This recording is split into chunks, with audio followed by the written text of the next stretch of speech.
escucha? Sí, se escucha bien. Perfecto.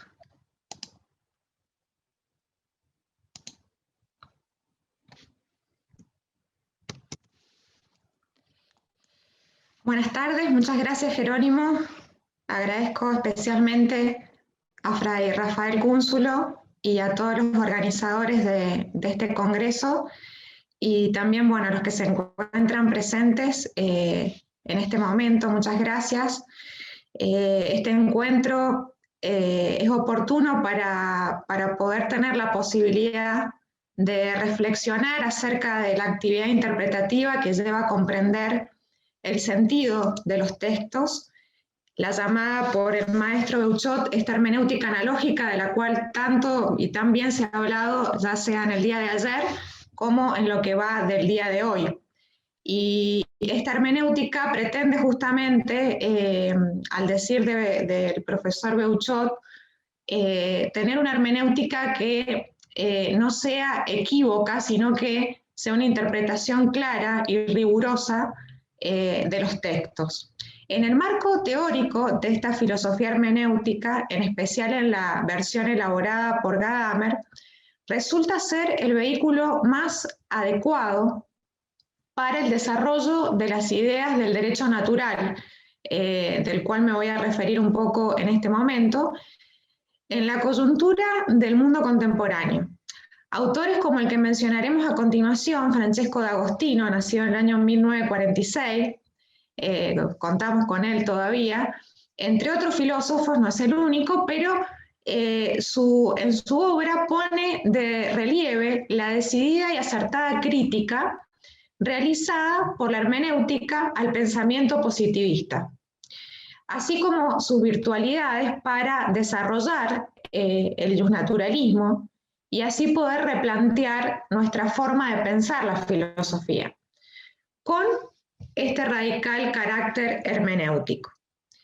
El profesor italiano destaca que la visión tradicional de la tarea interpretativa ha sido cuestionada por la actual conciencia hermenéutica, que ha puesto en crisis el pensamiento objetivante, demostrativo, y que siguiendo la crítica de la metafísica abierta por Nietzsche y cumplida por Heidegger, ha sostenido que es necesario repensar de forma radical nuestra relación con el ser, renunciando a la ilusión de poder adueñarnos de él. Por eso menciona lo que él llama la nueva conciencia hermenéutica. Esta nueva conciencia se proyecta sobre el pensamiento jurídico, dado que la actividad de nosotros los juristas, en tanto intérpretes de las normas, no es o no debería ser meramente pasiva, en cuanto conocedora del derecho dado, sino que debe ser creativa y en consecuencia normativa. ¿Esto qué quiere decir? Bueno, que aun cuando el objetivo del operador jurídico sea esclarecer un enunciado legislativo, siempre estará atribuyéndole un significado. Gadamer afirma, cito, la ley siempre es deficiente, no porque lo sea en sí misma, sino porque frente a la ordenación a la que se refiere, la realidad humana no permite una aplicación simple de las mismas.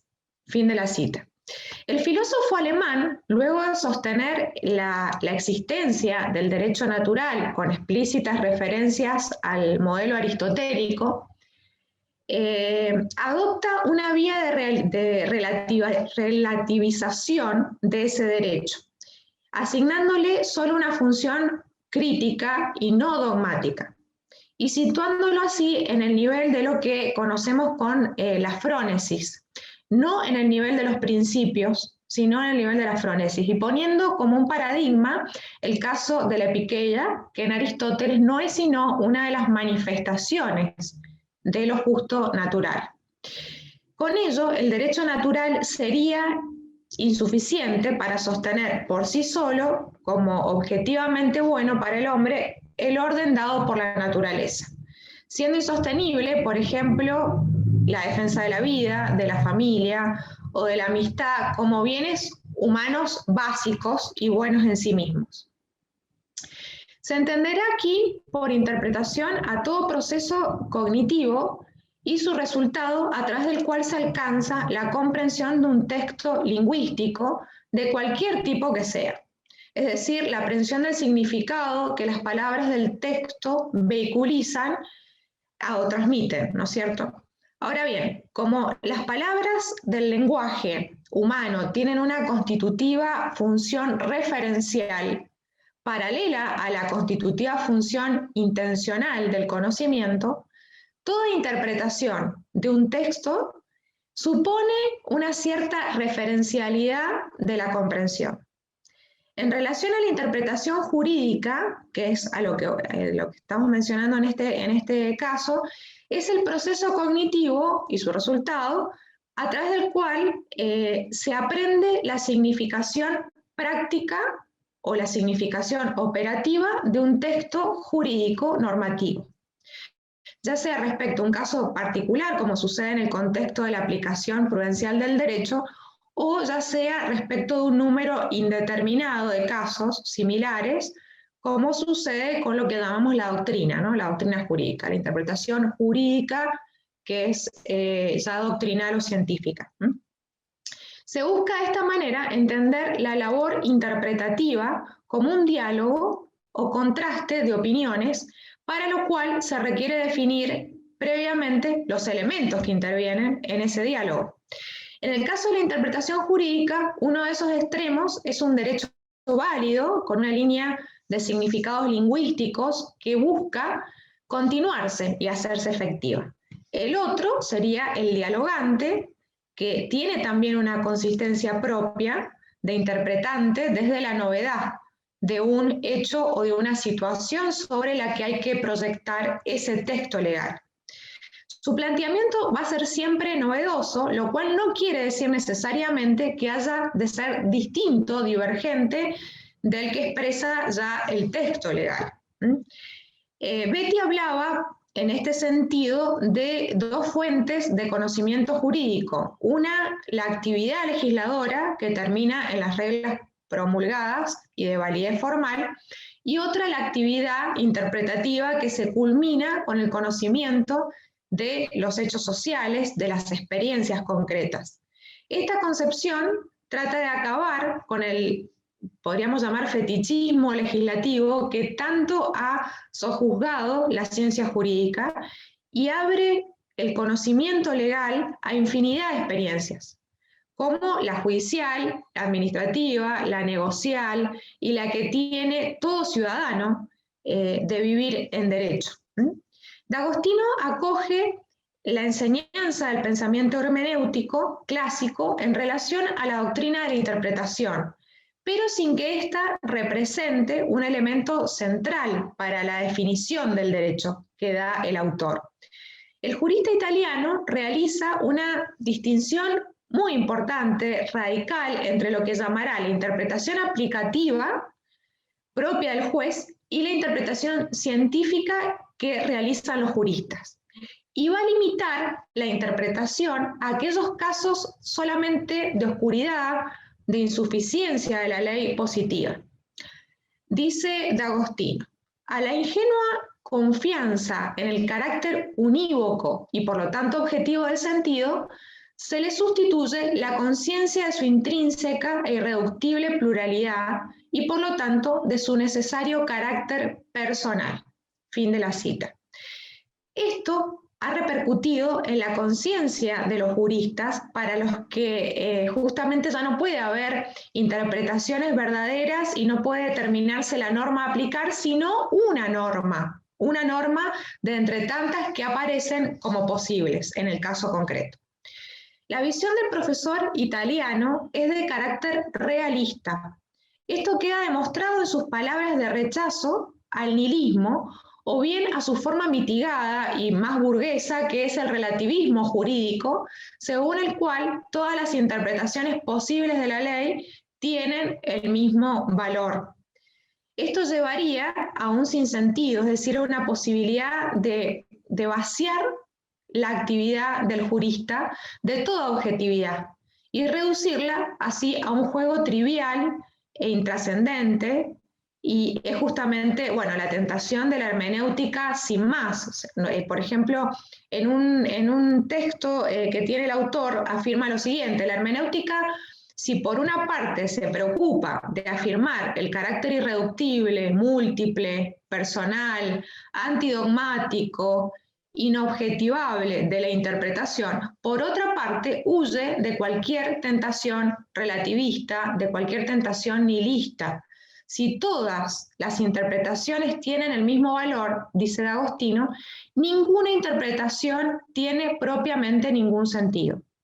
Pero esto es justamente lo opuesto de la postura hermenéutica en el sentido de la nueva conciencia hermenéutica, es decir, hay una inagotabilidad del sentido que se ofrece en la interpretación. Y un sentido inagotable es un sentido que, lejos de no tener valor, tiene un valor inagotable. Fin de la cita. Con el recurso al carácter ontológico del círculo hermenéutico, se fija un canon denominado criterio de fidelidad, consistente en hacer que toda interpretación sea fiel primeramente al ser y a la realidad, y luego que sea fiel al derecho que precede a la ley positiva. Afirma de esta manera D'Agostino: el derecho no escrito, el derecho natural, pensado por la tradición clásica y accesible por vía hermenéutica, es necesario para poder ser fiel a una buena interpretación de la ley positiva. El principio a partir del cual el jurista le dará vida hermenéutica al derecho positivo no será otro que el que la tradición de Occidente ha designado con la expresión derecho natural. Fin de la cita. Finalmente, en este punto, no existe siempre una única interpretación verdadera y válida. La pregunta es si el jurista podrá realmente encontrar alguna vez una orientación segura. Nos lleva a un permanente desafío moral de enorme relevancia. Este desafío es básicamente el siguiente: ¿puede el pensamiento hermenéutico mostrarnos criterios intrínsecos para apartar el saber jurídico del riesgo del no sentido, este no sentido del cual hablábamos precedentemente? La respuesta debe ser afirmativa. De hecho, D'Agostino afirma: el hermeneuta puede indicar con claridad tales criterios. No tiene que caer en el simple error de considerar esos criterios objetivables o definitivamente conclusivos, como si la hermenéutica utilizara no criterios sino cánones o reglas. Los criterios a los cuales la hermenéutica puede recurrir han de ser entendidos a su vez de forma hermenéutica. Fin de la cita. Sabemos que una ciencia práctica, como es el derecho, debe ser siempre moldeable y configuradora de acciones humanas. Por eso, la teoría hermenéutica juzga deficiente una concepción de la ciencia jurídica que la asimile por completo a los cánones de la razón teórica, ya sea la histórica o ya sea la lingüística.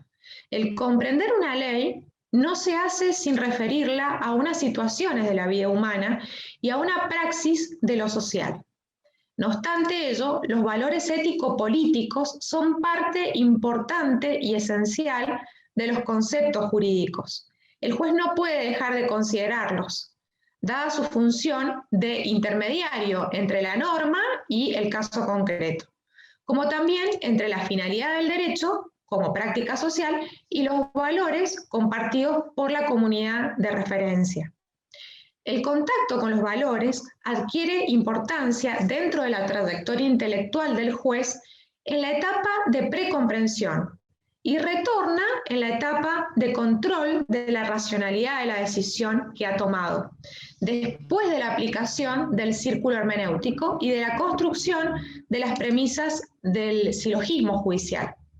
Además, la evidencia intrínseca de los primeros principios de la ley natural escapa a la contingencia de sus formulaciones. Es la otra cara, de alguna manera, de la moneda, tanto de nuestra falibilidad cognoscitiva, en el caso de las formulaciones erróneas, como de la inagotabilidad de sentido y del valor del ser, del universo y del hombre. Le tocará al juez de esta manera darle al enunciado del legislador aquella interpretación que mejor responda a la realidad. En cuanto a la actividad del jurista intérprete, dice de Agostino, es propiamente hermenéutica dentro de los límites donde él presuponga la prioridad del derecho sobre la ley positiva. Fin de la cita. El derecho se asume como parte de la práctica social y en este sentido la presencia dentro de los conceptos jurídicos y del razonamiento judicial de referencias de valor. Y esto es muy importante y aceptable que existan. Como jurista intérprete, el juez atribuye a los enunciados legislativos un significado, esto es, inevitablemente producir las normas.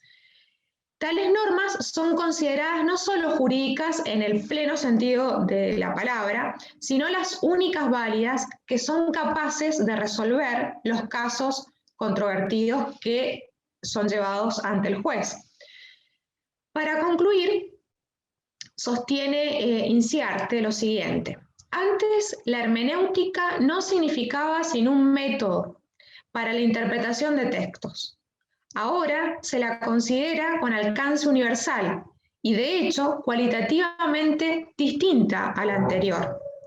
La metamorfosis que ha sufrido la hermenéutica últimamente se debe fundamentalmente a que el texto en que ahora se hace consistir el mundo no se considera ya independiente de la interpretación a que puede ser sometido. Es decir, el intérprete es ahora el creador del texto y por tanto ese es el peligro al cual podemos llegar a someternos. La propuesta hermenéutica se centra en el derecho vivido como acción o práctica social y consecuentemente prioriza su dimensión jurisprudencial o consuetudinaria. La acción a realizarse es siempre concreta, es siempre individual, aquí y ahora. En el derecho, el analogado principal de lo justo es la concreta y determinada acción justa, mientras la justicia de la norma, la del ordenamiento y la de la sociedad son analogados secundarios. El gran atractivo para los juristas respecto a la hermenéutica es la de pretender superar el positivismo. El ser textual del derecho es un ser infieri, nunca acabado y en permanente transformación, autogenerado mediante las decisiones tomadas diariamente en leyes, en sentencias, etc. Sin embargo, como afirma Mazzini, y esto es muy importante a mi juicio, se requiere la aceptación de ciertas doctrinas fundamentales e insustituibles, como la de un realismo cognoscitivo y práctico que defienda la posibilidad de conocer objetivamente fines y bienes humanos, de la intrínseca racionalidad del hombre y su obrar propio, la de su libre albedrío y su consiguiente normatividad y responsabilidad. Fin de la cita. Esto es muy importante, ver la posibilidad de una razón constitutivamente práctica que incluya principios, saberes e imperativos concretos. La de la existencia de una naturaleza que especifica su obrar propio y son el punto de partida de la norma, son el punto de partida de la valoración del juez. La comprensión hermenéutica del derecho se mueve en una dimensión principalmente pragmática, es decir, en aquella que se refiere a las modalidades del uso del lenguaje. Es necesario, en este sentido, que reformulemos la problemática del realismo y del consiguiente carácter veritativo del conocimiento, en especial del conocimiento práctico. Se requiere de esta manera dejar a salvo la discrecionalidad humana de un núcleo de juridicidad que jamás debe ser sobrepasado. Por más que existan razones de utilidad pública, razones de utilidad privada, pero que puedan aconsejarlo, pero que haya un mínimo indisponible del derecho. En definitiva, como dice Mazzini Correas, hay una doctrina de la interpretación que que hace posible alcanzar adecuadamente una determinación y una certeza acerca del contenido concreto de los textos jurídicos, en razón principalmente de que su objetividad le viene de una constante remisión a la naturaleza de las cosas, en especial de las realidades práctico-humanas. Fin de la cita. La existencia de un núcleo último de juridicidad no construida por la razón o invención humana es lo que requiere un resguardo particular, en especial por parte de los juristas. Este se funda, o sea, de alguna manera en la dignidad humana y debemos defenderlo y llevarlo a su máxima realización en todos los ámbitos de aplicación del derecho. Muchas gracias nuevamente a los organizadores y al público presente. Nada más. Muchas gracias, Yamila. Muchísimas gracias. Muy bien. Vamos a tomarnos un pequeño receso y ya volvemos.